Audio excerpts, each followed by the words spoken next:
Episode 252 of the HHH Racing Podcast is brought to you by the Adelphi Racing Club.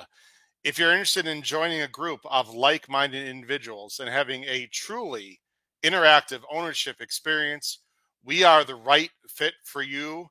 Join the Adelphi Racing Club today. And the episode is also brought to you by Hawthorne Racecourse. Hawthorne Racecourse, Chicago's hometown track. And now, let's start episode 252 of the HHH Racing Podcast.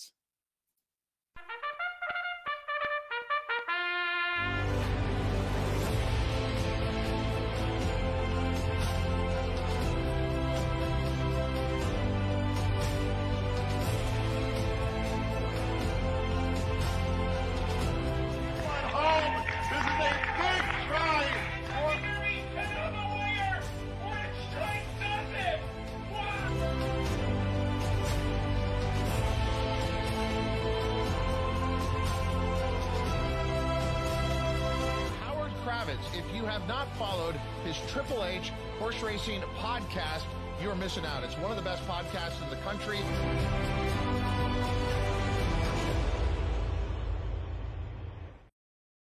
Good evening and welcome to episode 252 of the HHH Racing Podcast. I'm your proud host, Howard Kravitz. It is Derby week. Let's go. Derby 149, and of course the Kentucky Oaks scheduled for next Friday. One of the best weeks in horse racing, and we have the Oaks and Derby covered like a glove. 8 live podcasts, almost 12 hours of live coverage coming up this week. Monday through Thursday, tomorrow through Thursday, we will have 2, actually Monday through Wednesday, we'll have 2 live shows. We also have a roundtable discussion with almost all of our hosts this Thursday. We have an incredible amount of special guests. Just look on the YouTube channel because this week is going to be fantastic. You can follow me on Twitter. We have reached over 1,500 followers on my personal Twitter / podcast Twitter. Thank you very much for following at H Kravitz, and of course, email below hkravitzhorse@gmail.com. You can listen to all of our podcasts on Apple Podcasts, Spotify, and Anchor. Our power picks were solid this past weekend. The weekend before was silly. 12-1, 15-1, trifectas, pick fives. We have a lot of people who subscribe to the power picks, and now is the time to do it because we're going to have 2 blowout editions, one Friday and one for Derby Day Saturday. They're going to come out the day before. So the Oaks Day Power Picks will come out Thursday. The Derby Day Power Picks will come out Friday. If you're not familiar with our Power Picks, they are very inexpensive and very profitable. Look below the video player for all the information. You can purchase it through Patreon. And then finally, we have a fantastic website, hhhracingpodcast.com. If you go there, there is a Power Picks tab. Plus, you can celebrate all of our wonderful victories and successes we've had on the podcast, plus other information, pictures from trips, a whole bunch of things. So please also check out our podcast. All right, let's see who we've got here real quick. We've got Barry O'Brien. What's up, Barry? Thanks for joining the show. We got Sean Kane. Derby week has definitely begun. We got Ross Blackers here. All 8 episodes to hear Tappan Trice is going to win. Well, of course, I hope so. But he may or may not be my public top pick. I know one of our co-hosts in the background. I hope he doesn't fall off of my chair. But obviously, I'm hoping he wins, Ross. But listen, I want to be, fair to the viewers. I don't know if he's my top pick yet. I've got to see what the draw looks like. We've got Penn State Scott here, of course, and my co-host Pete Visco. Not a big fan of Tappan Trice, but that's okay. Hopefully, Paul and I are going to prove him wrong this weekend, next weekend. All right, without further ado, tonight we're talking about the bottom 10 Kentucky Derby horses in detail by their current odds. We're using odds in Vegas right now. So we're going to go through in pretty good detail the bottom 10 or the worst 10 horses supposedly, at least on paper and by the odds, in the Kentucky Derby tonight. But of course, there was a horse last year called Rich Strike who won at 80-1. So you never know. Let's bring on my fantastic co-hosts who are going to be with me all week long. Got a little break this week. Hopefully they're revved up and ready to go. First, from the Commonwealth of Massachusetts, and he won't be sick of me saying this, the Grade 1 Gamble champion and journalist for the Saratoga Special, Mr. Paul Halloran, and of course our great friend from the East Coast of Maryland, Mr. Pete Visco. Guys, it is Derby week. How are we doing? Couldn't be any better.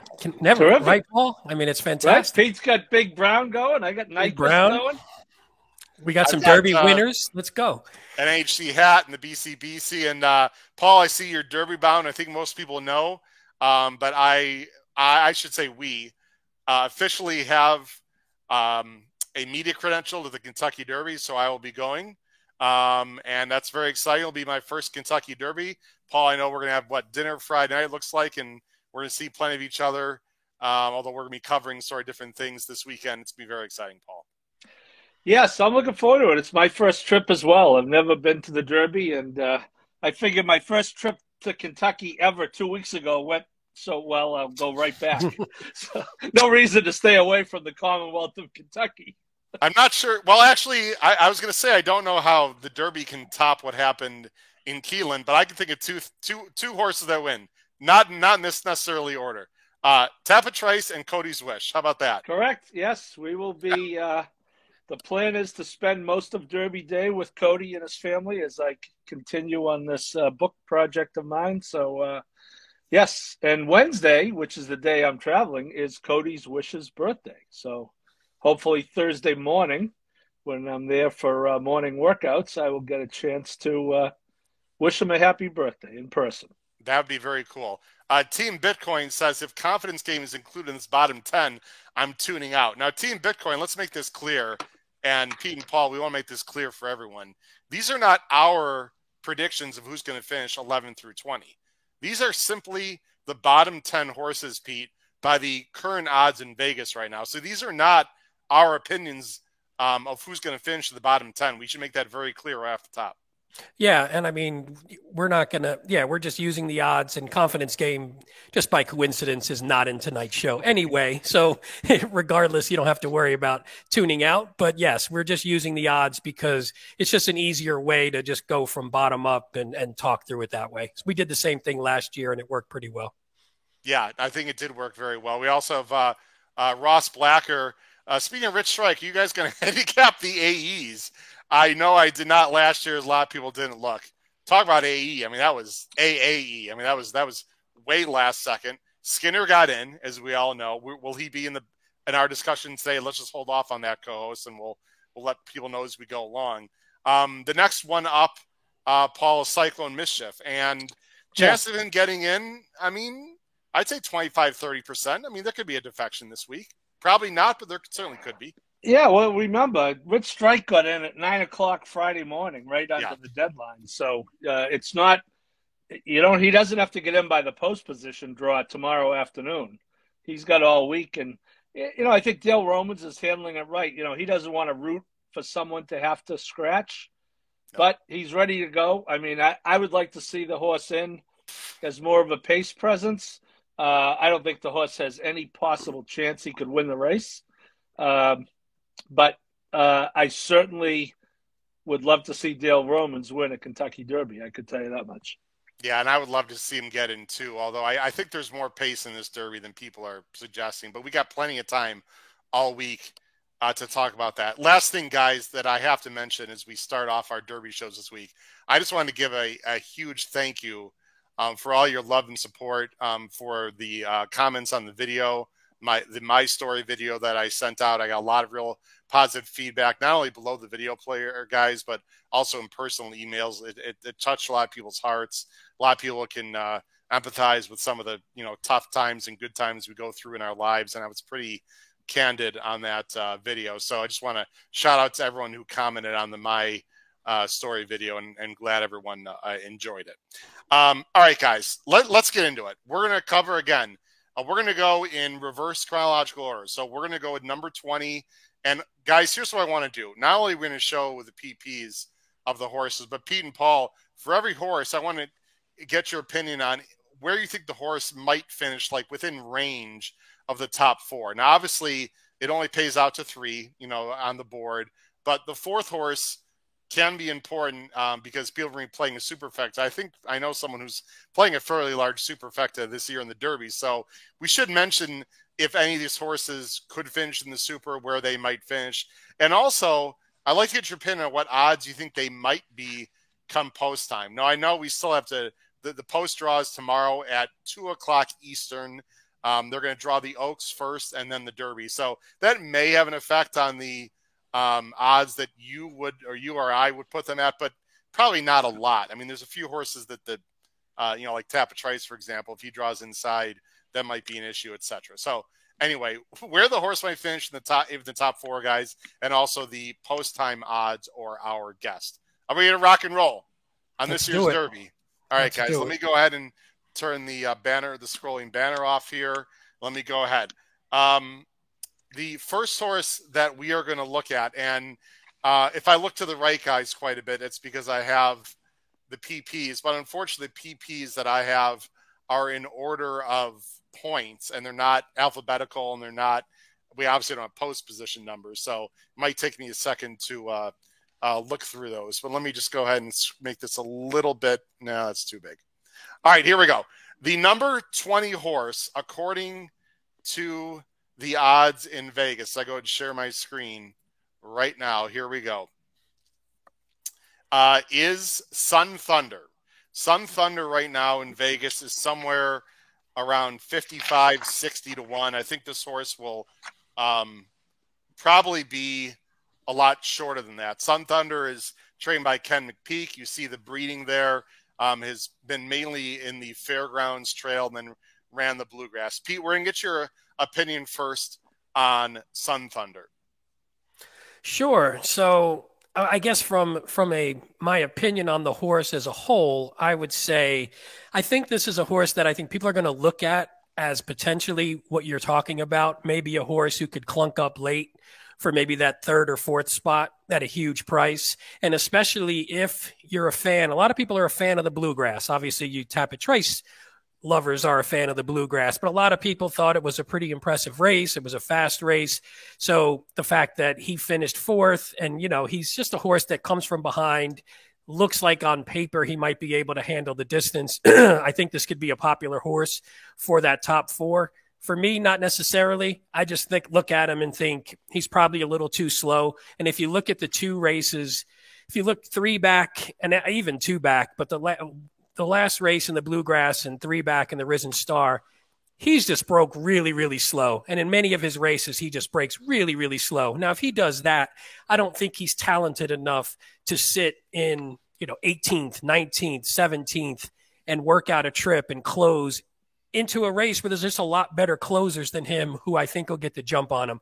So for me, he's not necessarily a horse I like. I do have him. I broke down all the horses by my top win contenders, my sort of second level win, my trifecta supers, and then my tosses. So I had him in my trifecta super group, but it's very soft and I could see him sort of dropping out of it.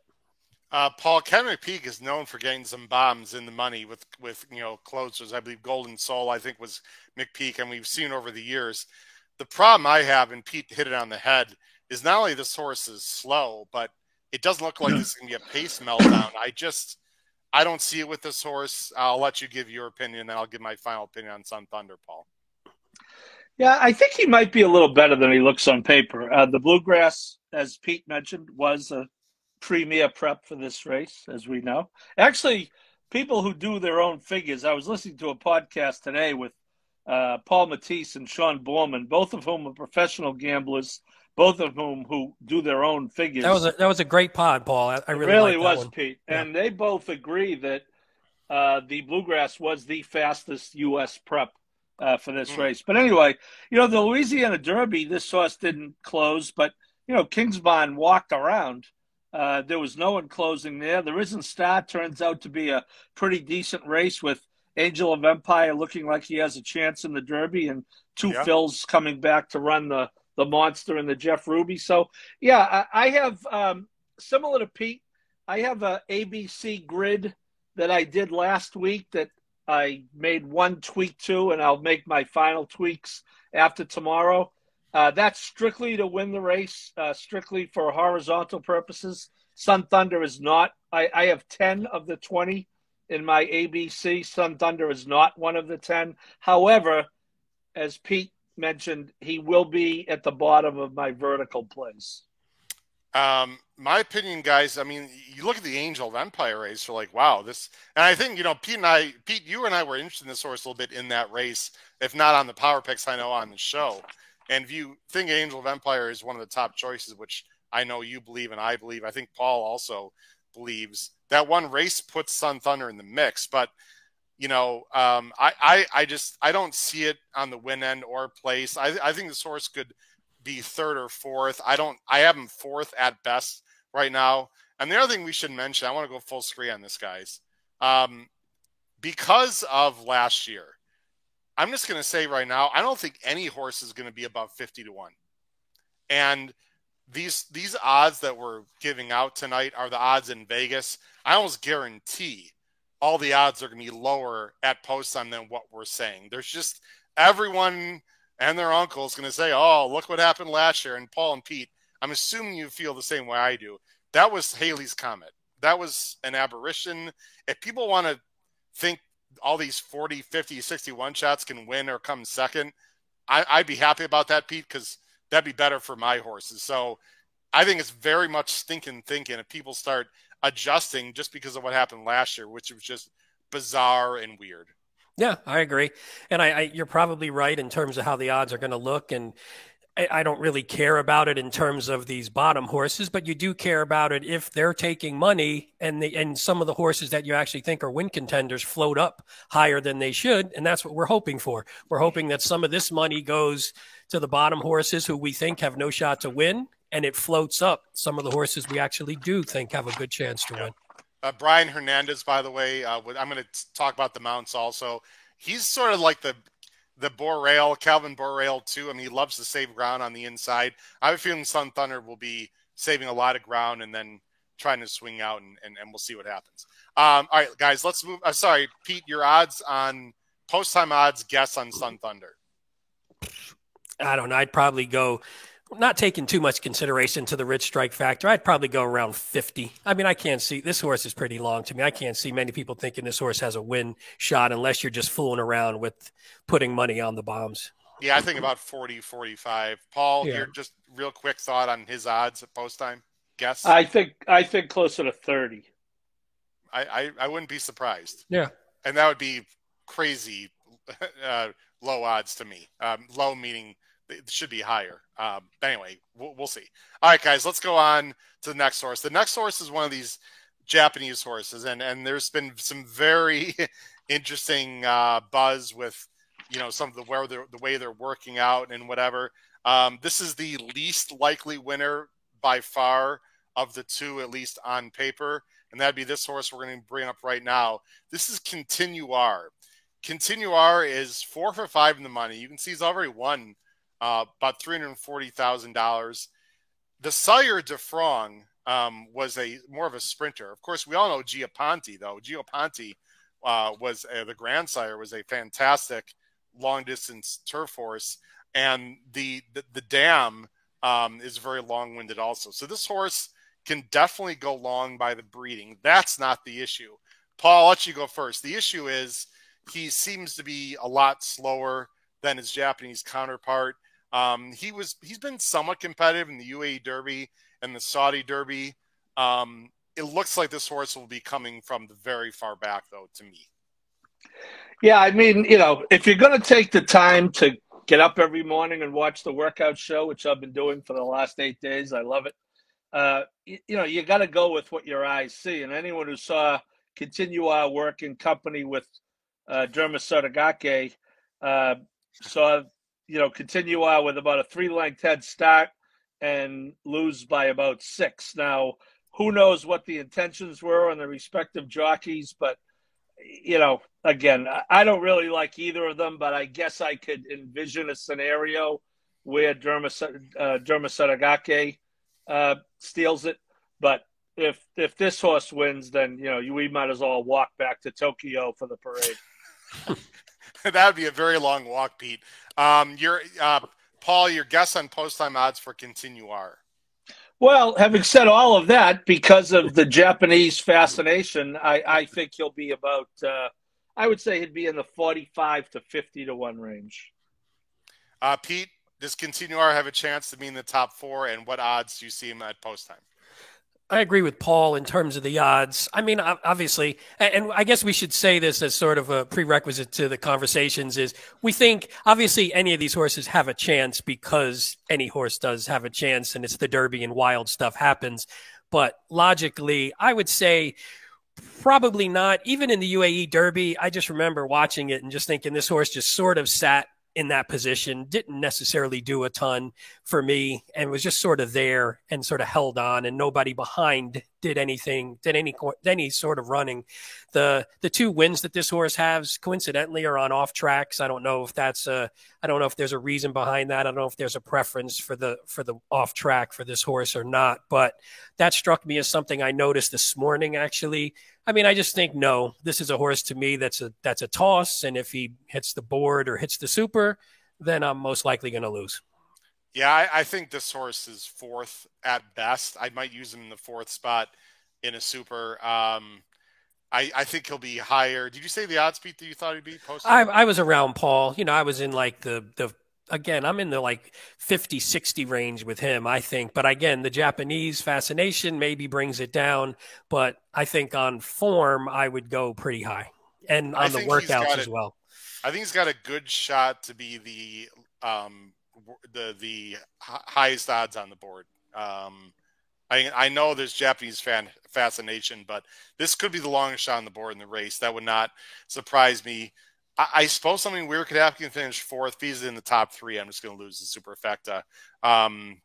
He's been completely blown by. Derma Sadagake has blown by this horse in the morning almost every single time. So he's definitely a class below. At least it feels that way. I mean, people see maybe they look at the program though, and they see that he lost by a nose in 2022, and they're like, oh, he just lost by a nose, but if you look at the last 2 races, he wasn't too far back either. But again, I don't think even, those were different type of races, and I don't think he was a real threat. So I just don't see it, guys. No. Let's move on to another horse that I think will be pretty long odds, and we'll see what these guys have to say. Again, any thoughts you have here at home? We got a lot of people watching. We greatly appreciate it.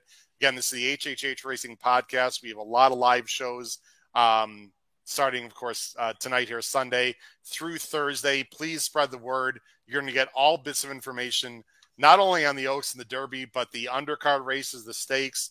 And Paul, we've got a great guest as well coming up that you've had a big help in getting. I know I think 4 or 5 guests that I'll tell you what, we'll just keep it between us. I tweeted out, but people have to check out Tuesday and Wednesday shows for some very special guests. The next horse, guys, we're going to talk about was an extremely unlikely winner of the Wood. Have we heard this before? And that is Mr. Lord Miles for Saffie Joseph. Of course, sired by the great Curlin. So I guess, Paul, no one should be surprised when this horse wins. Out of a Majestic Warrior mare, this horse was almost 60 to 1 in the Wood in a very strange run race, I think we could say, with Hit Show and a bunch of others. Paul, your thoughts on the chances of Lord Miles, who will be ridden by Paco Lopez? I think he is, again, I'll go with Pete and say everyone has a chance because it's a horse race. But, the Wood, unfortunately, has not been a productive prep for this race. This would remind you a lot of the one that Bourbonic won a couple of years ago, and I suspect you'll see a similar result here. Okay. Right now in Vegas, he's somewhere, again, there's different odds, somewhere around the 50 to 55 range. Paul, where do you see this horse? Could this horse be the longest shot on the board? Well, he's got running lines. He shows a win in his last race, and his 2 immediate running lines before that, Tapit Trice, who's going to be one of the choices, and Rocket Can, who's going to probably be in the middle of the betting somewhere, middle to bottom third. So I'm again in that 40 to 50 range on this guy. Pete Lord Miles, I know that you liked Hit Show quite a bit, if I recall, in the Wood. I liked him a little bit as well. It was a brutal beat for people that had Hit Show, who got a poor trip. Lord Miles got a pretty clean trip in that race, although it was a bit wide and just sort of stamina took over. Is it possible he's improving and could surprise?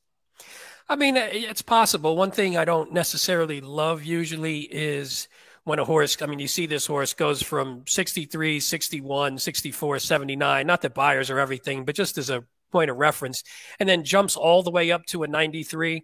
You don't usually you like something a little bit more incremental. Yeah. Also, the horse was 60-1 in a race where the second place horse had pretty much a brutal trip, and the third place horse, if I remember, Dreamlike was coming off his maiden breaker, right? When he came into that race. So it was a weird field. It was a weird finish. It could just be one of those races, I think, like Paul was talking about with Bourbonic. It was just, that was a weird race. This was a weird race.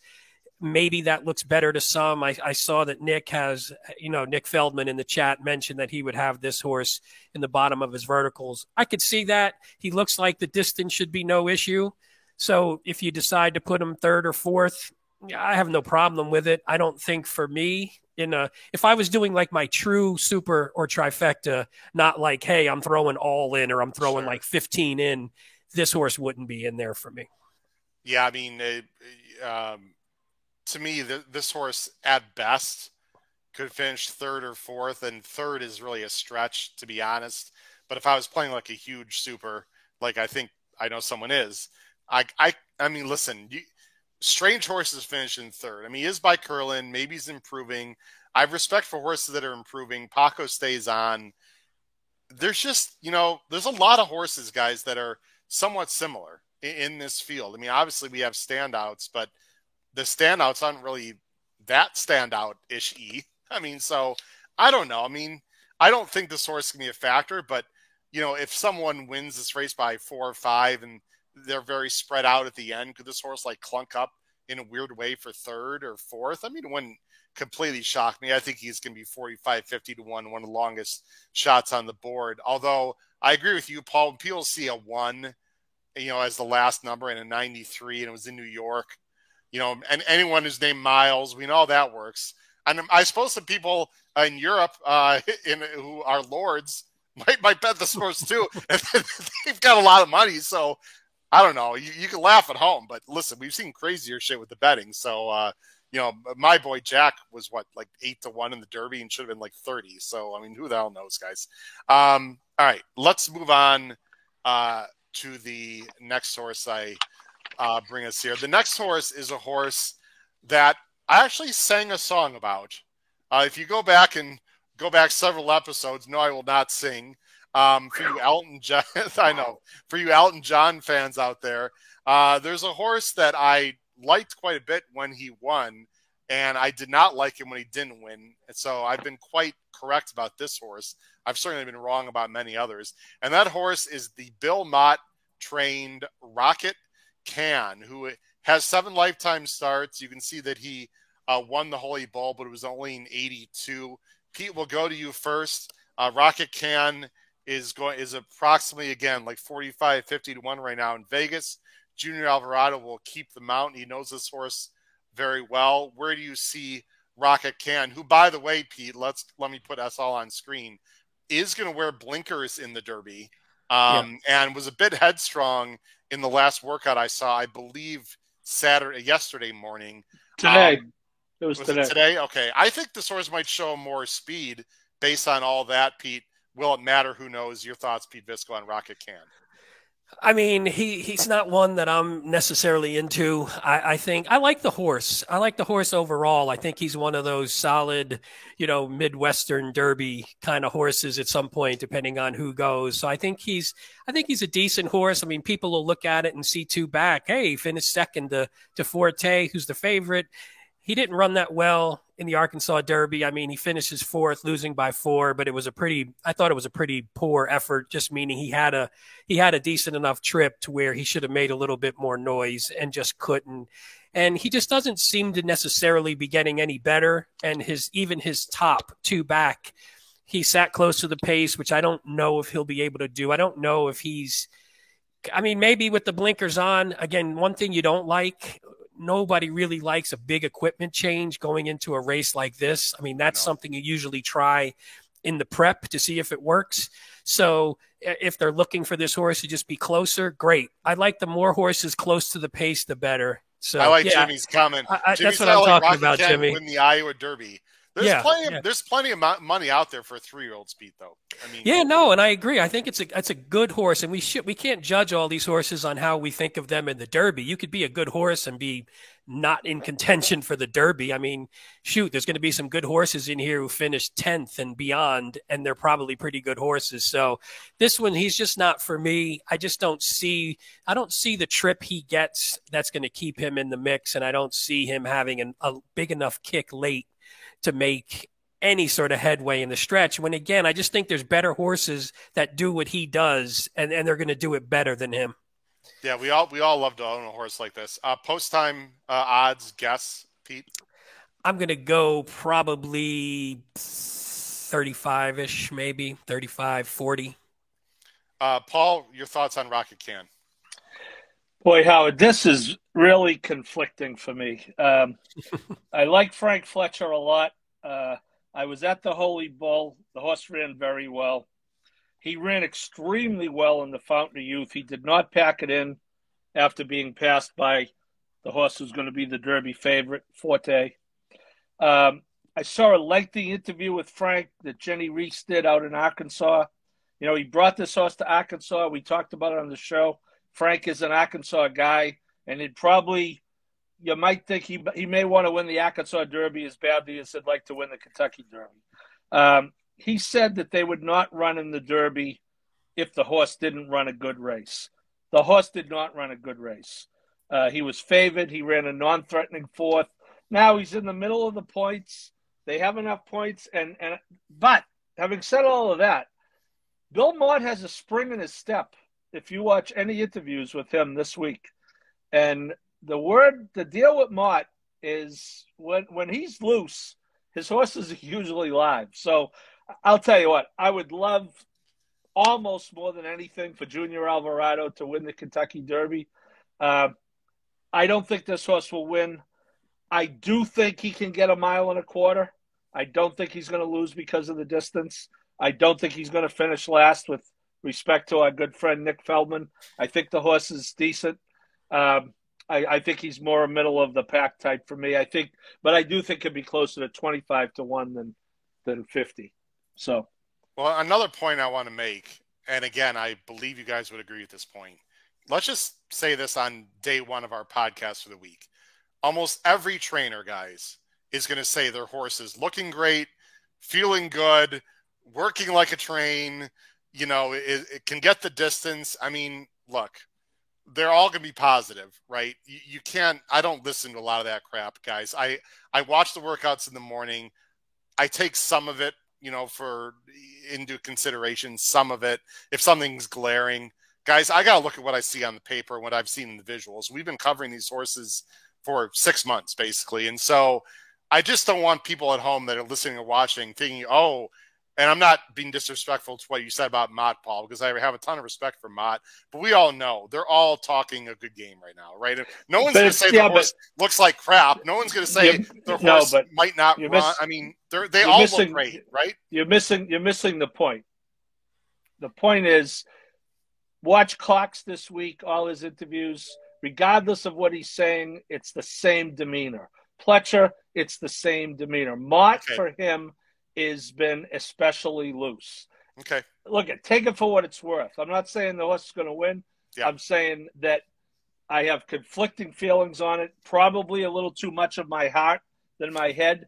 But I do think out of Intermischief out of a Tapit mare, as I say, we're all guessing who can get 1.25 miles. And I think the popular thinking is this guy maybe can't. I think he can. Okay. I have him at 4th at best. I agree with Pete. I think he's going to be 35 to 40. Someone brought up a good point. Actually, it was our good friend Tom Espinoza. Rocket Can will take money because of the 2 races over Churchill. He has run well over Churchill. That is definitely a benefit. I think Rocket Can would be a great bet at like 6 to 1 in the Pathé Mile. But it's the Derby fever thing. He's going to the Derby. I think this horse has a great chance to finish in the bottom 5. I also think I would not be completely shocked if he finished 4th. A top 3 to me seems extremely unlikely to me. Real quick, I was just going to say, The one thing with the works and how the trainers feel is your horse can be fit as can be, and your horse can be looking fantastic. Doesn't mean they're going to be at the level of the other horses who are also looking pretty fantastic. So that's right. The one thing too. You're like, yeah, this horse has been working great, and Rocket Can look good. I think in that work this morning, he worked really well. But that's okay because so were a bunch of other horses. So you could finish 8th behind 7 other horses who have been just looking pretty good. And it doesn't mean you even ran that bad of a race. It just means, hey, I wasn't as good as some of the others. Even if I was as fit as can be, my trainer had me keyed up and had me sort of ready to run, I just may not be as good as some of the others. But 59 and 2 or whatever it was, that is a quick work. That is a nice work, though. Mott does not work horses fast. Now, maybe it was faster than, the blinkers probably contribute a little to that, right? And I agree with you, Howard. Yeah. I'm not a big fan of major equipment changes going into a race like this, but I would not be shocked if he has the lead at the first quarter, Paul. That would not surprise me at all. I really think they've got him geared up to run quick early and just hope that he's good enough, which I don't think he is. But I think he's going to be in the mix early. Let's move on, guys, to our next horse. This next horse, I'm just going to say it before you guys talk about it. This horse, to me, is one of the leading candidates to finish last in this race. Sorry, West Point Thoroughbreds. I love West Point. I love these guys, and I love Brad Cox. Jace's Road, who in Vegas is somewhere around, again, 40, 45, 50 in that range. Paul, I'll let you go first. This horse has definitely shown speed. Now, in a race that if you think that there's not a lot of speed and this horse could get loose, okay, but to me, especially watching him in the mornings, Paul, I don't see this horse getting the distance. I don't think he's that good. I think he has no business being in this race. All that being said, Paul, I'm glad he is in the race because I like Tapit Trice, of course. Yeah, I would kind of agree with you, and I agree with everything you said. Terry Finley is a great guy, and West Point is good, very good for the game, and Brad Cox is a phenomenal trainer. No doubt. And yes, I do think the way the Derby is typically run and the way I think this guy is going to run, I think there is a chance he fades down to, 17, 18, 19, 20, because here's the guy who could be on the lead, Howard. This horse, I think, is just a straight send. Yeah, I think he's a send, and I think at the far turn he will fade to oblivion and finish way up the track. Pete, your thoughts on Jace's Road? I agree. Everything you guys said. I hope. Wow. Okay, we saw. So Team Bitcoin in the chat. Jace's Road is a rabbit for Angel of Empire. I hope so. Nick Feldman. Everyone thinks this horse is going to be sent to the lead. But if you look at the fractions, it may not be fast enough. But I do think, hey, somebody's got to go. And none of these horses are blistering fast on the lead. So I think, because Cox has others in here, you have to hope that this is the one that they just send and say, hey, we're going to have to get some sort of lively pace because we don't want a good horse. I'm assuming what they're thinking is we don't want a good horse to get loose on the lead who actually has a chance to hold. Jace's Road, put that horse on the lead. I can't imagine him holding under any circumstances. So I'd rather take my chances if I'm Brad Cox and say I'm going to get my guy on or near the lead because I know then that there's not some really good horse like whoever you think could do it is going to get on the top and take them around and sort of back it down a little bit. Well, and these are the same connections of Angel of Empire as you guys saw. So Angel of Empire will want, and I think they've been saying all along that Verifying prefers a target. So this just seems like a horse that they're just going to send, and and people. This is Giroux, I believe, correct on Jace's Road? Correct. And people are like, oh, Flo doesn't send. There's a horse called Gunrunner that he took to the lead every time. I'm not saying Jace's Road is Gunrunner. I'm just simply saying Giroux is capable of sending a horse. That's just my my point. So this horse is going and will be. We all agree. I have this horse nowhere in the top 4. If this horse is in the top 4, I will lose Superfecta and any of those types of bets. Well, and Cox is funny too, because Cox does have horses on sort of each level. I mean, you have Jace's Road who's going to sit near the top. You have Verifying who's going to sort of sit theoretically right off or in that next pack. And then you have Angel of Empire who could be a little further back. So and Hit Show, who I think also is sort of a mid-pack closer type. So I think he's got horses at every level. So he theoretically can control a few different things that are happening, which is interesting. No doubt. Let's go on to a horse that I liked earlier this year, but he is just not panned out in my mind. I personally don't love him in this race. This is one of the horses that was previously trained by Bob Baffert. And is now trained by Tim Yakteen his last 2 starts. Came from California, was racing at Oaklawn his last 2 starts. And that is Reincarnate. This is a horse by Good Magic out of a Scat Daddy mare. Listen, how about 7 for 7 in the money? I mean, there's nothing wrong with that. This horse has been in the money in every start. Pete, I think that might change after the next one. That's at least the way I'm leaning. So I don't really like this horse at all. I think theoretically this could be another one who goes to the top. And actually, this is one that we thought could have been scary on the lead at one point. But that was when it was trained by a little bit of a different person. We haven't seen the best results with these Yakteen horses that have moved from Baffert. And this is another one. I mean, the buyers are going backwards. Again, buyer isn't end all be all, but it's at least a barometer we can use.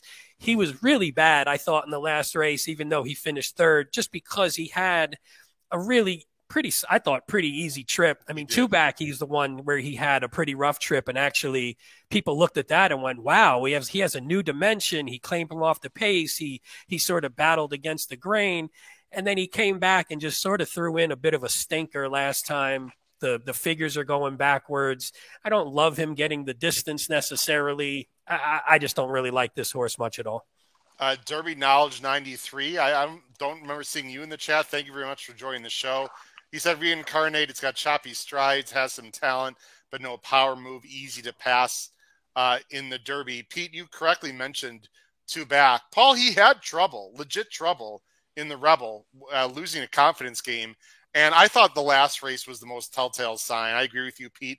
Got a perfect trip, 0 excuses, just had no real punch in the lane. I don't see how extra distance is going to help.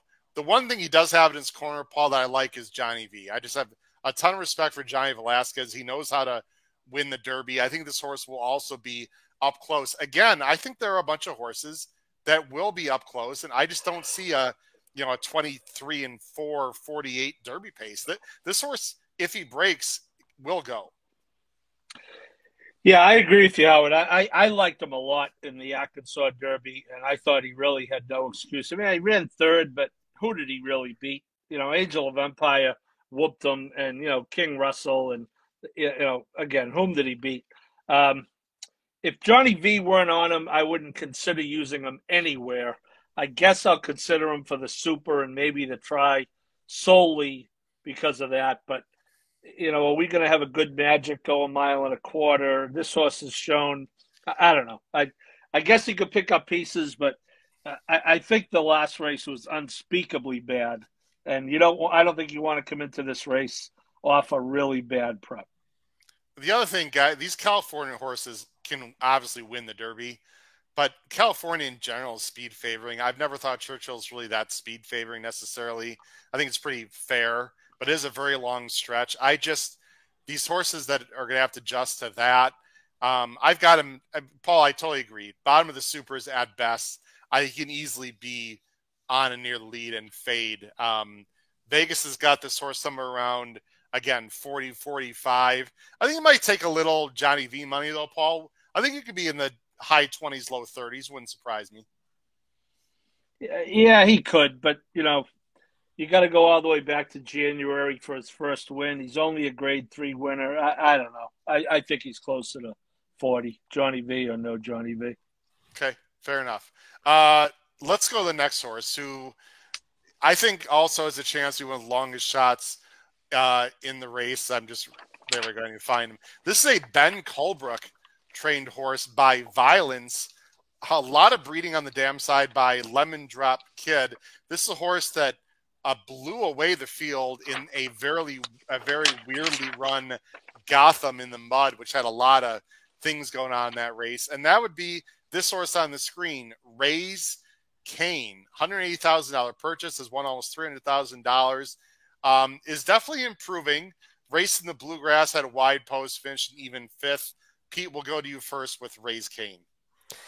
Yeah, this is one where this is another one where I think people would consider this horse because they see, especially they see the Gotham, and you go, oh, look at that. If this race heats up, this one can definitely come off the pace and make a move and sort of close and clunk up. I don't imagine many people are going to be looking at this horse in the 1 or 2 hole, but in the 3 or 4 hole, meaning in the Super or the Tri, I could see that. I don't necessarily buy it. I mean, I think the race, the Gotham, like you said, it was in the mud. It was a crazy pace. There was a weird race. Most of them were pretty much no good in the race anyway. Then comes back and sort of look at those last 2 breaks. I mean, again, we talked about this with Sun Thunder. If Raise Cane breaks as badly as he did in the last 2, and he's in 20th or 19th or 18th, he's just not as good of a closer as some of the others in the race. So I just don't see him out closing some of the other horses, even if it's to get a piece in 3rd or 4th. Bob mentioned if he's anything less than 100 to 1, he's going to be an underlay. There's going to be about 10 underlays in this race. I mean, This horse is going to be, like I said, at least my opinion, 40 to 1, 45, should be 200 to 1, in my opinion. Paul, Raise Cane, clunk up somewhere 3rd, 4th, 5th, or just no hoper? I'm leaning toward no hoper, Howard. I think, as Pete pointed out, the Gotham was kind of a strangely won race, and he did close a lot. It was in the mud. He was 23 to 1. I would say this guy's a candidate for the reverse trifecta, which would be the bottom 3. It does not have a jockey yet. Last time I checked, the horse does have to have a jockey on his back to win the Derby. So this is a candidate for me to finish in the bottom 3, guys. I don't see. Well, and his jockey jumped off too. I mean, his jockey, he had a jockey, he's the only one in the race who actually had a jockey who jumped off to go ride another horse, which isn't the biggest vote of confidence in the world either. This horse doesn't belong in the race. I don't want to be disrespectful to the connections, but it's just the way I like the horse. Another one, I like the horse, but not here. But I like the horse overall. I think could be one of those fun, hits the board again in one of those lower level, more of like a grade 3-ish type horse in the future. Sure. You could hit the board. Yeah, for sure. Absolutely. The next horse, guys, we've got I think 3 horses left to talk about tonight. And again, we really appreciate, we have a ton of people watching live. If you're watching live on Twitter, you might want to switch over to YouTube the last 10 or 15 minutes here. That way you can comment in the live chat. But either way, we really appreciate your viewership. We've got 2 shows tomorrow night, Monday. We've got 2 shows Tuesday, 2 shows Wednesday, a roundtable Thursday.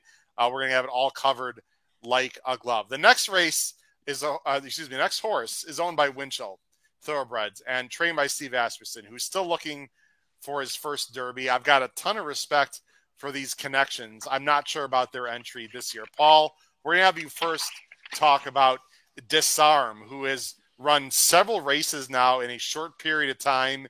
They thought that this horse would qualify after Louisiana Derby. As it turns out, the point total was much higher than normal. They had to run him in the Lexington. He ran an even 3rd. I mean, nothing special. Paired up his 90 buyer. I mean, he's got a ton of breeding. Gun runner out of a Tappet mare. Again, I think he's got a lot of things going against him here. Well, I got to tell you, Howard, they didn't want to run in the Lexington. Obviously, they had to. They needed the points, and it wasn't much. Was it just like 10 points for 3rd? I think it was less. Mistaken. I think he was only like 5 or 6. Yeah, but he did need the points. Yeah. He has made, in my opinion, and I'm no horse flesh expert, I'm no Maggie Wolfendale, but he has made a very good appearance the times that I have seen him on the track. I think you make a good point on his breeding. Gun runner out of a Tappet mare. This horse is a C or a B for me in my ABC. He's definitely being used. I had him as a C. I promoted him to a B based on how he's looked on the track. He's not my top. He's not the top of my B column, but he will definitely be used in my horizontals. I think he has a puncher's chance. Wow. Okay, Paul, fairly high on Disarm. Pete, do you feel the same way? Not necessarily, no, but I do think but I have this horse right now. As I talked about earlier, I have sort of the buckets, and I had this horse in sort of the trifecta super bucket. But okay. I really don't want this horse to win the race. I'm not, well, aside from By the way, this is Roshan's Derby horse, so we got to be careful, see that, guys. Roshan. I didn't want to say that. Thanks for joining the show. Listen, I never talk anyone off long shots, especially in the Derby. But no. Anyway, sorry. Pete, no, that's okay. And Nick was saying I could bash more horses if you could bash a little more. I'm a nice guy, Nick. What do you want me to tell you? I like the closers too. I never talk bad about a good closer, but you're nicer to horses than you are people, Pete. Oh, I hate people. People are the worst. But horses I like. Yeah, people I'll bash them all day if we want to get started on that. But Disarm to me, I'm with Paul a little bit. I'm sort of getting swayed with how he looks, not with how he's been on the track, which I think is a little bit dangerous. But I do like the gun runner out of the Tapit mare. I feel like the distance is only going to help this horse. Obviously, 2 back in the Louisiana Derby, he was chasing an unclosing, I don't know what the word to use, unclosable pace where you weren't closing into King Barnes on that day. No. And then in the Lexington, you just don't know. Was he cranked up? Was he just trying to hit the board? I'm not a huge Asmussen guy. I don't really necessarily, I don't lean for him one way or the other. He doesn't do much for me, but I feel like this horse looks good. He paired up those Beyer tops, which usually means at least some sort of move forward, but I don't know if he could move forward into what I think it's going to take. I mean, what do we expect? The Derby's usually, you're going to have to, from a Beyer standpoint, say you're going to have to be in the high 90s, 100 theoretically in the Derby most times. I think 100 might win this Derby. I think 100 wins this Derby for sure. Yeah. And yeah, at the best. And I don't know if this horse has that jump just yet, but I do think would definitely be in the verticals for sure underneath. But I don't think it would be in my horizontal tickets, even as a C. I don't think he would make it to that level. We've gone a little bit away. Pete and Paul, real quick, post-time odds right now, and he's around 40-1 in Vegas. I'm going to say he's going to be closer to 30. Yeah, I was going to say about 25, 30. Yeah, I think he'll take money. He's been looking good. He's got, there's some stuff about him that I think people are going to like.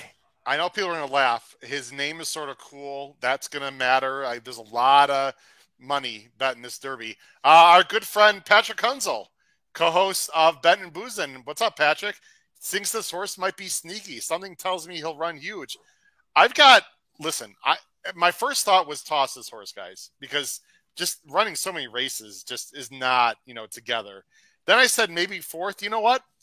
I've got him maybe third. I don't think I would have him as an AB. I don't think I'd have him in my ABC, Paul. I don't think he can win the damn thing. I would be absolutely shocked. But I have too much respect for the breeding and the connections, and they obviously wanted to run him in this spot. So I don't know. I think he's giving me a better miler, to be honest. But again, there's a lot of horses that really don't belong in this race, and can he finish third or fourth? Wouldn't completely shock me. I'm thinking fourth or worse, though, in my opinion. Paul, go ahead. You want to comment? Yeah. Well, the other thing that could remember, they didn't necessarily try to win that Lexington. Now, obviously you want to win every race, but he clearly was in that race to finish third or better to get the points. Yeah. And they clearly knew with that race just being a few weeks ago that they needed to leave something in the tank. The other thing is, Jose Ortiz rode him that day, and Jose Ortiz, I guess he is going to ride Pletch's He's running King's Barnes. Joel Rosario is on Disarm. Which, right after the Lexington, in no uncertain terms, Asmussen said Rosario's, who had ridden him the race before, is coming back to this horse. And, Ron Anderson isn't stupid either. So, this horse, again, do I think he's going to win the race? No. But he is in my top half for sure. Guys, we got by the way, I picked Assignment on the show 2 back. So it's not like I dislike the horse. And he did get a perfect trip, though, guys. He stayed ground the whole way and just finished second behind Kingsbarn. But that was a weak race. We got a few people I have to mention very quickly. Brady Klotz, who's been on the show. Brady, how you doing? Is the HHE crew attending the Derby? Brady, I will be there for the first time. Paul Halloran will be there as well. So the two of us will be there with media credentials for the Derby. So hopefully we'll see you there, Brady. Alejandro Delgado. Alejandro, I'm not sure we've seen you. Welcome to the show. He definitely likes Mage. Mage will be talking about Alejandra. Alejandra. We'll be talking about Mage tomorrow when we talk about our top 10. We also have Danny Howard from Barbados. What's up, Danny? How you doing? I'd love to be in Barbados right now. It's like 50 degrees here in the Chicago area. But again, from all over the world, they're joining us. So Danny Howard, thank you very much for joining the show. All right, guys, we've got 2 horses left to talk about. And these 2 horses are very interesting. I think we're going to think more highly of these horses than some of the ones we've talked about. We mentioned this horse. He finished a dirty nose in the Wood. It's another Brad Cox horse owned by Gary and Mary West. Let's talk about Hit Show. Paul, you're going to talk about Hit Show first. He's done nothing wrong in his career. 4 for 5 in the money by Candy Ride out of a Tappet mare. Would probably prefer some moisture in the ground. We're not going to talk about the weather right now. It does look like it's going to be good Derby weekend as of now. Your thoughts on Hit Show, Paul? He is not in my horizontal plays, even as a C. I could definitely see him, though, being used vertically. You know, again, I would love for the Wood to be a major prep for this, as it once was. It just hasn't worked out that way for at least 15 years. You know, the horse, as you say, Howard, has done nothing wrong. He's been the favorite every time he's raced, and he's got 3 wins and a second. Should be able to get the distance with that breeding. He's got clocks. So, I mean, I don't see him winning the race. Maybe I'm missing something, but I will use him at the bottom of verticals, but not in horizontals. Danny Howard, don't tempt me. You say you come to Barbados, just book a flight. You could stay by me. That sounds great, Danny. And also Damon Mims, guys, our good friend Damon. Hope to see you all at the Derby. He will be there on Oaks and Derby Day. Damon, hope to see you there. I'm sure it'll be easy to spot you amongst the 130,000 plus that will be there, especially with the extra, 5,000, that new stadium first turn seating they have. Pete, thoughts on Hit Show? Hit Show, he's another one who actually grew on me a little bit. The couple things I like about him, I do think, obviously, having Brad Cox is pretty good. The breeding, like Paul said, which I think this horse should have no trouble getting the distance, which, again, we just don't know with a lot of these. I mean, even if they look on paper like they might, we just don't know. And I think this one should. We talked earlier about sort of improvement, and this horse is incrementally improved, at least from a buyer standpoint, every race in his career. I mean, and it hasn't been huge jumps. I mean, 11-11 and then 91-93. If he can take another move forward, then I think he's someone, to me, I think he tops out at second, potentially, if all goes fantastically well. But he's not someone, when I was doing sort of my bucketing, he wasn't in either of my win buckets. He was in my trifecta super. But it wouldn't shock me 100% if he sort of ran second. But I just don't think he's good enough or fast enough to win the race. But again, I think he can work out a decent trip. He showed that he can deal with some trouble in the last time and still run a pretty good race. I wish he would have won that race. That would have helped me out, I think, cashing a pick 5. Yeah. So it would have been nice. But other than that, I think this horse is a little better. And I just think the connections and the breeding and the fact that he at least is improving, I think gives him a shot to at least hit the board. So I'm bullish on him, at least from the perspective of he's going to be somewhere near the tickets, especially from a vertical standpoint. And we're going to get him at a pretty solid price, I assume in the 20s, I imagine. Yeah, well, right now he's around 30 in Vegas. I think this horse is going to take a little money. A little bit, yeah, I think so. He's interesting because he got a really bad trip last time. And guys, we'll talk in more details about the Derby later this week and trips and posts and pace scenario. But I really like horses that have had some adversity during this during this prep season.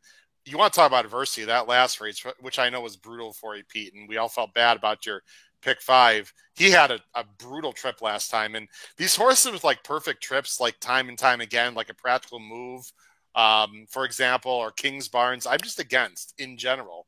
That's a little bit why I like Hit Show. I think he could finish in the top 3. I think 3rd is his ceiling for me, guys. I could see him finish 3rd or 4th. I think he's a bit interesting.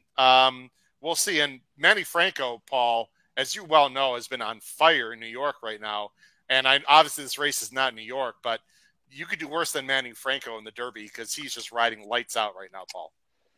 Yeah, and Manny's a great kid and a good jockey. And let's make no mistake about it. If the 2020 Derby were run in May when it was supposed to be run, he would have won Derby in his resume because at that time of year, Tiz the Law was not losing. No disrespect to Authentic, who won the Classic, but if you had seen Tiz the Law win the Travers with your own eyes, like I did, he was not losing at that time of year. But anyway, they ran the race in September, so tough cookies, right? But this horse is also presented pretty well on the track in the mornings. Yes. So far.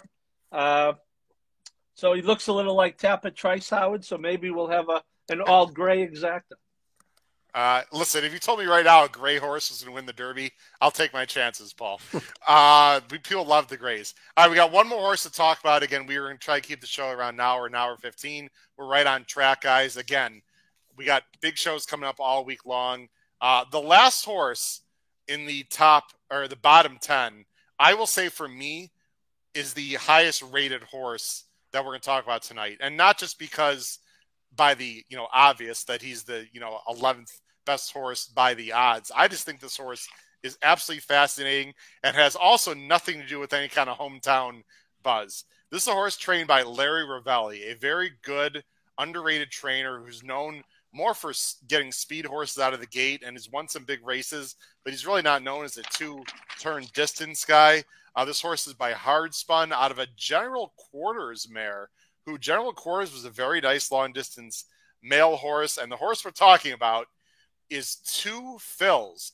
Popped a 101 buyer last time on the synthetic. Paul, that is the big question. Is this a sin horse? Is he just improving? What's your thoughts on a very interesting horse in 2 fills? Well, he's a B or a C for me. Currently, he was downgraded from a B to a C. I am going to use him.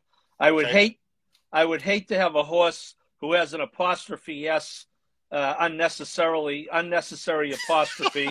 I would hate to have a horse win the Derby with the unnecessary apostrophe. That would be a bad day for Grimm or everywhere. I would, a guy like Ravelli, you got to root for a guy like Ravelli. That race obviously came back fast. Pete, you heard those guys talking about that pod we mentioned earlier. Yeah. But, the thing about this horse, if you want to make a case for this horse that the dirt won't be a problem, it's not only has he won on dirt, he's won on Churchill Downs dirt. So you got to figure that the dirt isn't going to get a beat. I don't think that. I question the caliber of the field he beat in that Jeff Ruby Stakes by a mile. So I'm less concerned with the dirt than I am just how good he is. He could be very good. As I say, he's a B or a C for me. Right now he's a C, but I got 6 more days. He would not be an A under any circumstances, but I could see him winning. Pete, he ran well in the Risen Star. He was pretty wide in that race against Angel of Empire. I mean, he's won at Churchill. The big question to me is where'd that last race come from? I mean, we've talked about this a lot, and you have mentioned this a lot yourself, Pete, very astutely. That listen, you can only beat who you have in front of you. Not only did he beat those horses, he beat them like a drum. I mean, he looked like a serious Derby horse in this race. Just where did it come from? And, can he repeat it? I do like the fact he's got tactical speed also, Pete. It doesn't seem like he's one of those horses that I don't think the post position will matter too much. I think he'll be, mid-pack to more forwardly placed. I envision him getting a good trip no matter where he is. The question is he good enough? Yeah, he's getting some love in the chat. Nick Feldman seems to really like this horse. Yeah. So should I bash him just for Nick's sake? No, I don't want. Sure, I wouldn't do that necessarily. But I do think actually Derby Knowledge 93 put two fills is going to make his usual move, but will have a tough time in that final eighth. Yeah, I actually sort of think of this horse that way. I had him. He's in sort of my second grouping of win contenders. So I have, I think, 4 in the top half, as if we're talking like A, B, C's. I have sort of 4 in my A group and 4 in my B group, if you want to call it that. So I have him there. I think he's a horse who can have the lead in the lane for sure. So I think if you have money on this horse, you're going to get a thrill because I think he runs the right kind of race to have the lead. Somebody said in the chat as well in the Risen Star, I think it was Eric Anderson, in that Risen Star, everyone else faded who was up near the pace in that race, and he hung on. This horse is tough. He's always near the board. He runs his race pretty much every time, except for the one. If you look on his form, he has 2 bad ones, but otherwise he runs his race. He's tactical. He runs sort of the Derby race, whereas he should be close at the top of the lane, where he's tactical enough not to need to be near the lead, but will make that first move. And that's why I think he could be one of those horses who hits the lane, gets the lead, or is in contention. And then we see if horses like Forte, Trapit Trice, Angel of Empire can run him down, which ultimately I think they will. So that's why I don't love him on top, but I think he's definitely an in the money horse with a chance to win if everything breaks the right way. I'm going to butcher this again. It's Maher, right? Is that right, Paul? Noah? I would say Mahar. Is it Mahar? Okay, the accent's on the second. Okay. But our good friend Noah from University of Kentucky. Horses coming from Turfway seem to be very fit at Keeneland. No doubt about it. Maybe we'll see similar. The Turfway horses have done very well. Now, he's been training at Hawthorne the last few weeks. And our good friend Jim Miller has just been raving about this horse. It's been very quiet there, which in general I think is good. I have no idea how he's going to handle 130,000, but they all have to handle a big crowd. Guys, I've got this horse as a long shot possibility to win the whole damn thing. I wasn't as strong about him until the last few weeks. And the more I think about it, I think he's improving. He's got breeding to get the distance. Maybe he's just an improving horse. And in this year's Derby, I don't see why he doesn't have a shot, guys. Right now, he's around 20 to 25 to 1 in Vegas. I think he'll be about that because of the lower connections, Pete and Paul. I don't see him being under 20. I really don't. What about all the guys named Phil, to your earlier point? Fair enough. Not as many that are named Dave or what or some other name or Jack.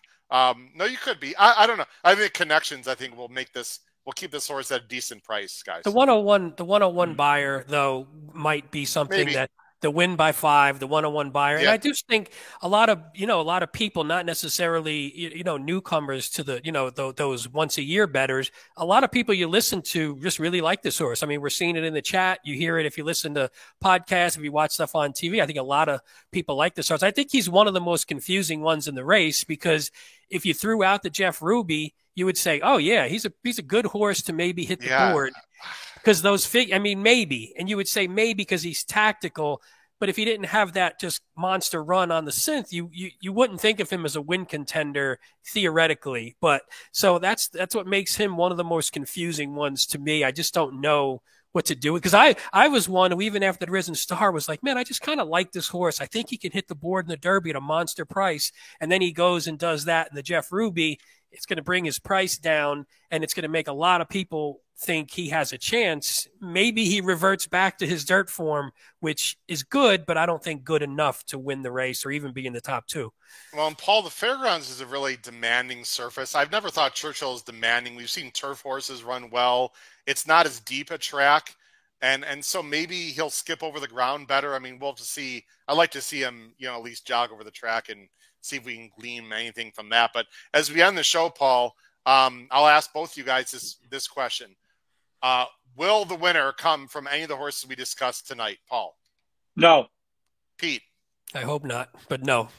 What last question? What percent chance do you give any of the horses we've talked about finishing second in the Derby? Paul, can you put a percentage on it? Any of these 10 that we did tonight? Yes. I would say about 10. 10% chance. Pete? Yeah, I'd actually go maybe even a little bit higher, maybe 15. I think there's some in here that could get second. Yeah, I think that's about right. Just looking to see if any other comments. No, we're good.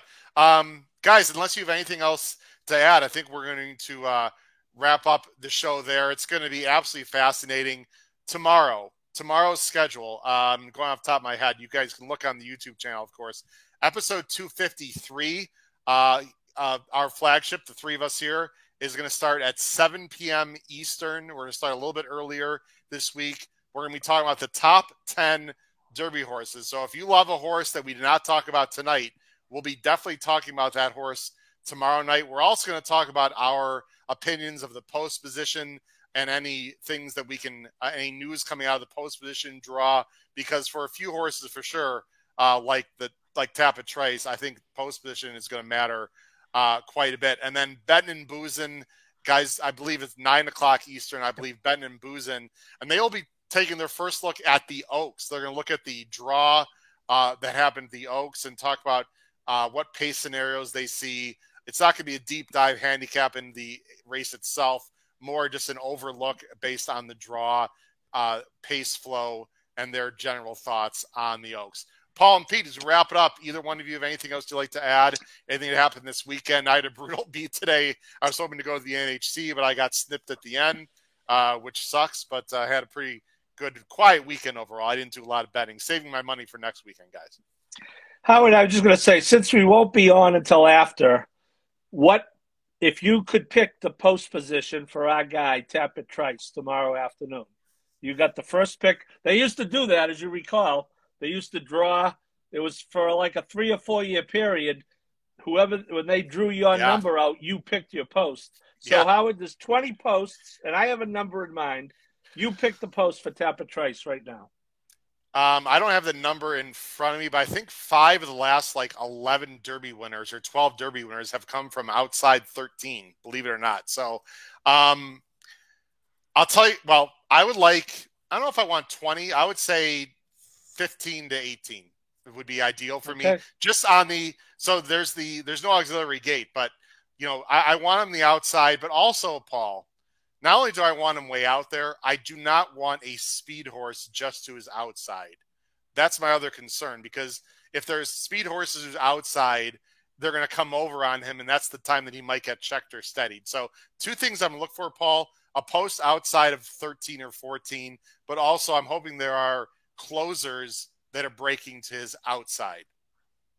And I hope your students tomorrow do a better job answering your questions than you just did when I asked you to pick one post and you talked 13, 15, 18, 17, 20. Pete, how many numbers did he mention? Hey, it's a math class, so you just get partial credit for at least you did some of it right. So that's what he's 16, looking for, partial credit. 16. Okay. My number, I got 15. We're thinking the same way. I want him. And if it were 20, it wouldn't be the worst thing in the world. I'm just curious to see how you would think.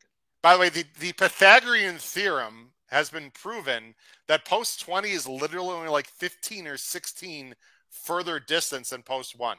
It's a complete fallacy, and it's mathematically proven that post 20 is literally 5 or 6 yards further than post 1 in terms of the distance they have to travel. So everyone Pete, the big brown people, Pete, didn't they pick 20?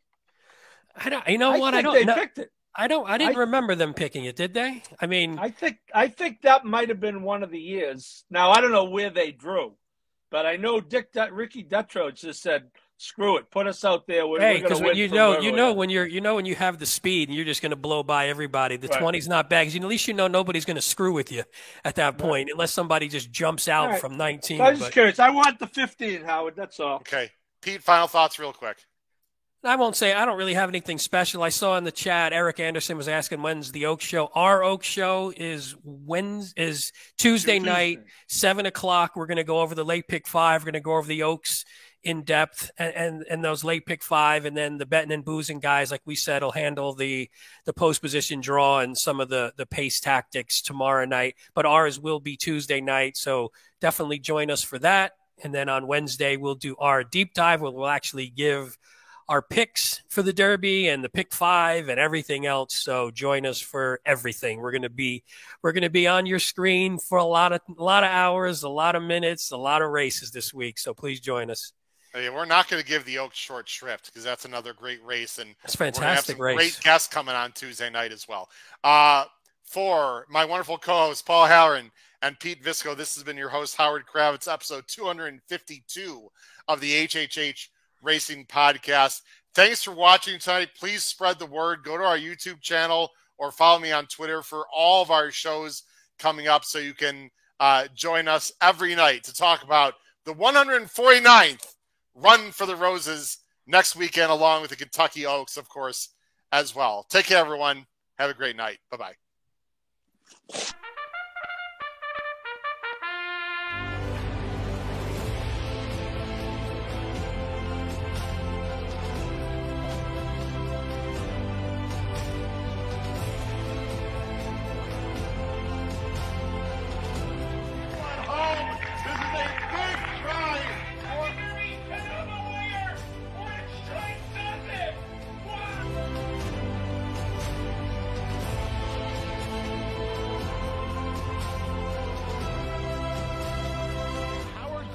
If you have not followed his Triple H Horse Racing Podcast, you're missing out. It's one of the best podcasts in the country.